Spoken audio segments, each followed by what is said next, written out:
ये ध्रुव था, पर्याय में हो ही नहीं। कार्य होता है, उसे होने दो, होने दो। और होने दो ये जब कहूं तब ऐसा नहीं कि तुम नहीं होने दोगे तो तुम्हारी वजह से वो अटक जाएगा। ये भी एक कहने की भाषा है। जानो मत, जानना होने दो, होने दो। जैसे जानना होने दो माने उसमें मुझे कुछ होने देना है, उसमें भी मेरा कहीं रोल है। पानी को बहाओ मत, पानी बहता है, उसे बहने दो। ये बहने दो ये कहने की भी जरूरत क्यों पड़ती है? बहने दो ये किस व्यक्ति को कहना पड़ता है कि तुम पानी को बहने दो? जो व्यक्ति पानी को रोकने जा सकता है उसे कहना पड़ता है कि कुछ मत करो, पानी को बहने दो। जानना हो रहा है, वो जानना होने दो। जानना जानना जानना जानना जानना ये हो ही रहा है, उसे होने दो। मगर होने दो, तुम नहीं होने दोगे तो वो नहीं होगा, वो हो ही रहा है।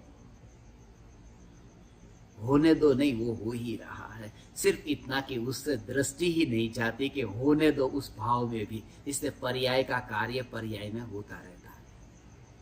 होने दो यह भी मैं आप ज्ञान दीपकों को नहीं कहता, होता ही रहता है। पर्याय का कार्य पर्याय में होता रहता है। सिर्फ ये जागृति पर्याय में नहीं, पर्याय में नहीं तो जो पराया है उस पराये में परिवर्तन करने का काम भी मेरा नहीं। जब पर्याय में नहीं तो पर्याय में परिवर्तन करने में कैसे जाऊं? और वो तुम्हारा स्वयं का अंतर का समाधान होगा कि पर्याय में परिवर्तन करने का भाव ही नहीं आता। ऐसा ही जब तुम्हें ये कहा जाए कि पर में परिवर्तन मत करो, तो पर माने सब पर, सब पर, पर्याय मात्र पर, पर्याय मात्र पर, उसमें परिवर्तन करने मत जाओ। विकल्प द्रव्य है, राग द्वेष द्रव्य है, मिथ्यात्व द्रव्य है। ये कुछ भी नहीं करेंगे तो ऐसे ही सम्यक दर्शन हो जाएगा। मिथ्यात्व को दूर करने मत जाओ। ये कर्तृत्व बुद्धि से भरे हुए लोगों की समझ में ये आ ही नहीं सकता। जब वो वकालत करते हैं ना, जब वो कहते हैं कि कुछ नहीं करना है क्या, फिर इसका मतलब कि कर्तृत्व बुद्धि दृढ़ है। इस वजह से ज्ञानी ये कहते हैं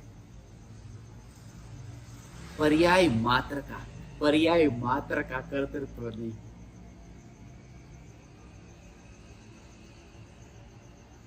पर्याय मात्र का जो हो रहा है वो होने दो। ये बोलना अलग है, मगर प्रयोग में जब तुम्हारे अंतर में आए, हो रहा है होने दो। एक महात्मा थे, बहुत प्रवचन, अच्छा अच्छा प्रवचन देते थे। अपने शिष्यों को इतना इकट्ठा किया था, भीड़ बढ़ाई थी, और आज उनके प्रवचन का विषय था कि दूसरे का जो भी कार्य हो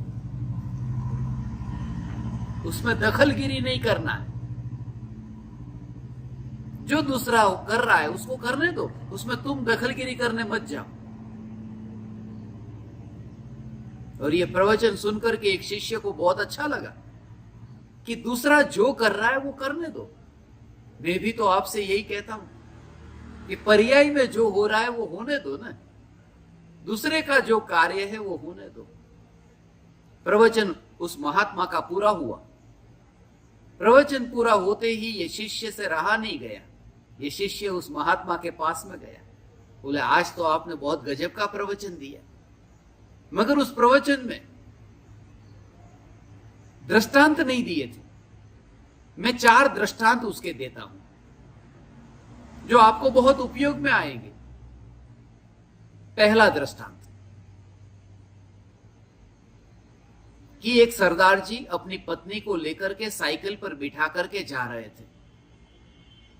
बरसात का मौसम था, रास्ते खराब थे, रास्ते पर गड्ढे हो गए थे। तब पत्नी ने, रहा नहीं गया तो पति को बोला कि संभाल करके साइकिल चलाना, रास्ते खराब है। सरदार जी ने साइकिल रोकी, और जोर से अपनी पत्नी को एक चाटा मार दिया कि साइकिल मैं चला रहा हूं या तू चला रही है, मेरे कार्य में दखलगिरी क्यों करती है। दूसरे के काम में दखलगिरी नहीं करनी चाहिए, टांग नहीं अड़ानी चाहिए। यह दृष्टांत पहला दृष्टांत दिया। दूसरा दृष्टांत, ये दोनों घर पर चले गए, पति पत्नी। पत्नी ने कहा ठीक है मैं अब खाना पकाती हूं। पत्नी ने गैस चालू किया, उसमें हवा भरनी थी, स्टोव था पुराने जमाने का कि जिसमें हवा भरनी थी। पहले ऐसा स्टोव आता था। तो पत्नी हवा भरती गई, पति से रहा नहीं गया। पति ने कहा संभाल करके, कहीं स्टोव फट न जाए। पत्नी से रहा नहीं गया। पत्नी तो खड़ी हुई और न देखा पति कि स्वामी कि नाथ, सीधा जोर से एक चाटा मार दिया कि स्टोव जलाने का काम मेरा है कि आपका काम है। अब सुनिए दृष्टांत नंबर 4। उस महात्मा से रहा नहीं गया। उस महात्मा ने कहा अभी तो 2 दृष्टांत दिए, दृष्टांत नंबर 3 आया ना अभी तो। इस शिष्य से रहा नहीं गया। इस शिष्य ने जोर से एक चाटा मारा कि दृष्टांत देने का काम मेरा है या आपका। दूसरे के काम में दखलगिरी मत करो।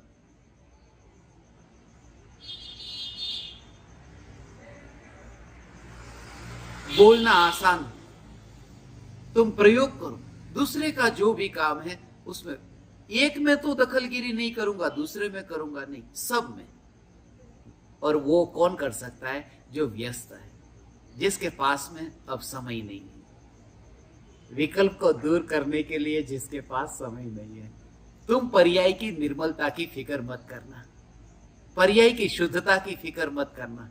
कब होगी ये पर्याय शुद्ध, उसकी फिक्र तुम मत करना। तुम्हारा जोर तो तुम जागने पर जोर हो बस। मैं किसी भी ज्ञान दीपक को नहीं कहता, उनके परिवारजन कहते हैं।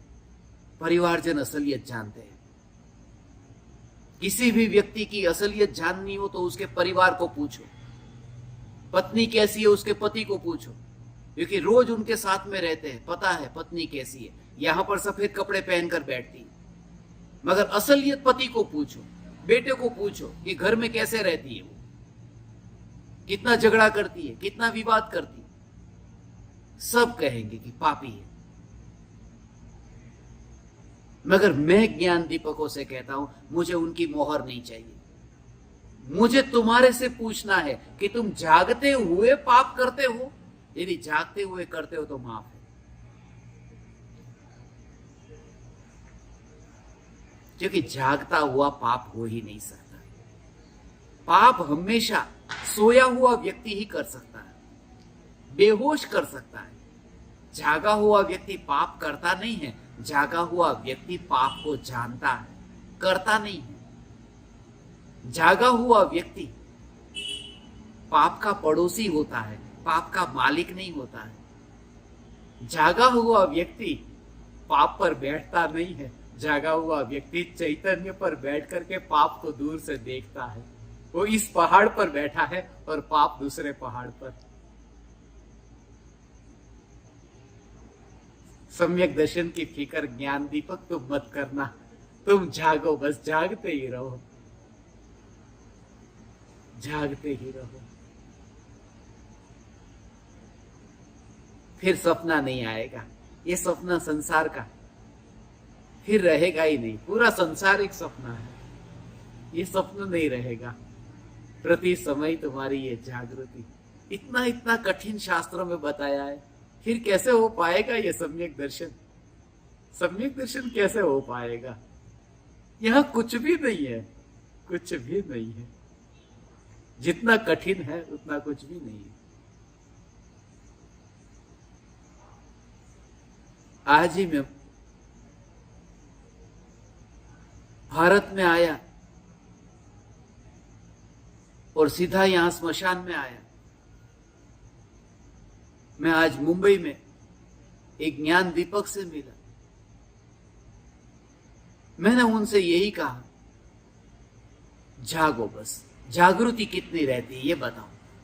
साधना का रिपोर्ट में उन्होंने मुझे सब बताया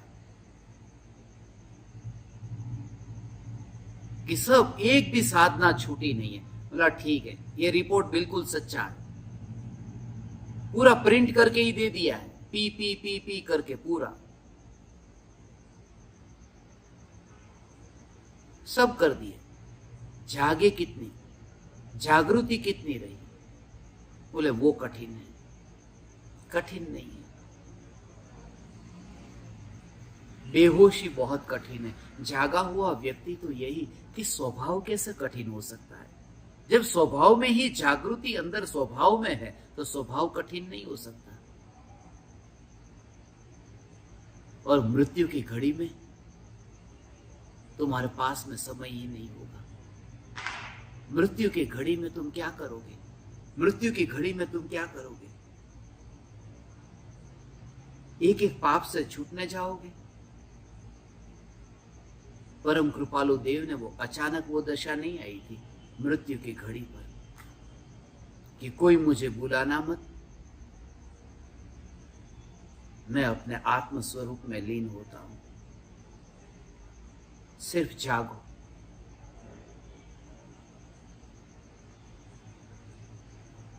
सिर्फ जागो। कोई रिएक्शन नहीं, कोई प्रतिक्रिया नहीं, सिर्फ जागो। किसी ने अपमान कर दिया, जागो, जागो। बस हर एक क्रिया में क्रिया हो, प्रतिक्रिया ना हो। क्रिया होती है ज्ञानी की, प्रतिक्रिया नहीं। क्योंकि क्रिया होती है तो क्रिया के मालिक तुम रहते हो, प्रतिक्रिया होती है तो प्रतिक्रिया में दूसरा मालिक बन जाता है। प्रतिक्रिया में सामने वाले को पता है कि तुम गुस्से वाले हो। जैसे ही तुम्हारा बटन दबाया कि तुम्हें गुस्सा आया, उसे पता है कि तुम्हारी कमजोरी क्या है। मशीन की तरह जीवन न हो।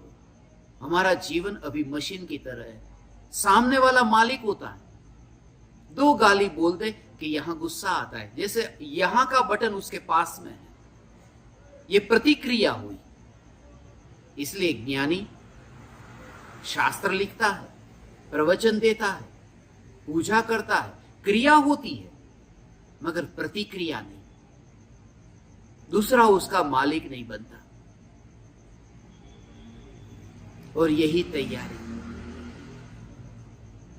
और जागा हुआ व्यक्ति, उसके पास में समय नहीं है कि प्रतिक्रिया करने जाए।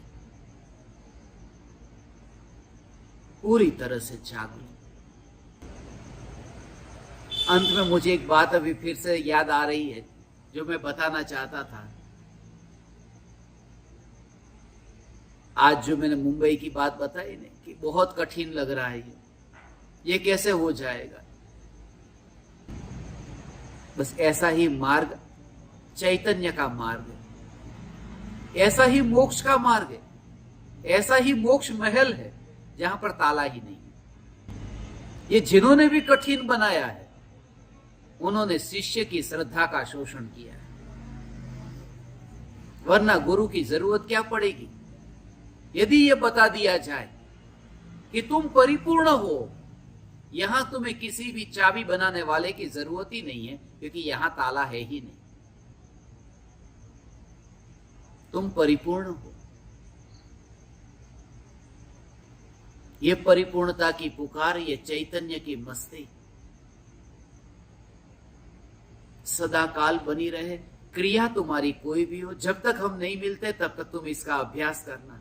क्रिया पर बिल्कुल भी जोर नहीं देना। यह आज तुम्हारा होमवर्क दे रहा हूं। तुम दुकान पर जाते हो, तुम घर पे हो, तुम लड़ाई करते हो, तुम झगड़ा करते हो, तुम गालियां भी बोलते हो, तुम जो करते हो करो, पाप करो, करो, सिर्फ जागृति के साथ में, जागृति के साथ में। ये क्या बात कर रहे हो, पाप करने के लिए कहते हो? तो जागृति के साथ में, क्योंकि जागृति रहे तो हो ही नहीं सकता, तुम पाप करने वाले हो ही नहीं। ये पाप मत करो ये कहकर के तुम्हें पाप से हटाना ही नहीं चाहते। चैतन्य की ओर दृष्टि जाएगी कैसे? यहां तो पहला ही चरण चैतन्य से शुरू होता है। यहां तो चैतन्य से ही शुरुआत होती है, चैतन्य से ही पूर्णा होती होती है। अंत नहीं होता, पूर्णा होती होती है, पूर्णता है।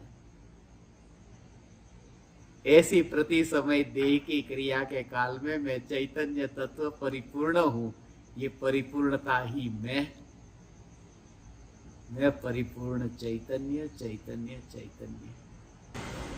अहो अहो श्री सद्गुरु करुणा सिंधु अपार,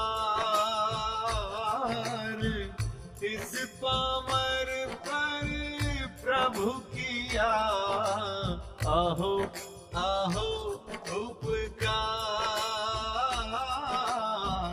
अहो अहो उपकार।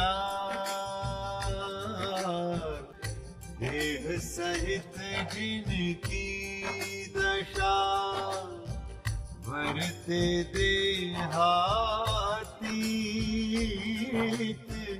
उन ज्ञानी के चरण में हो वंदन अगणित, हो वंदन अगणित, हो वंदन अगणित, हो वंदन अगणित।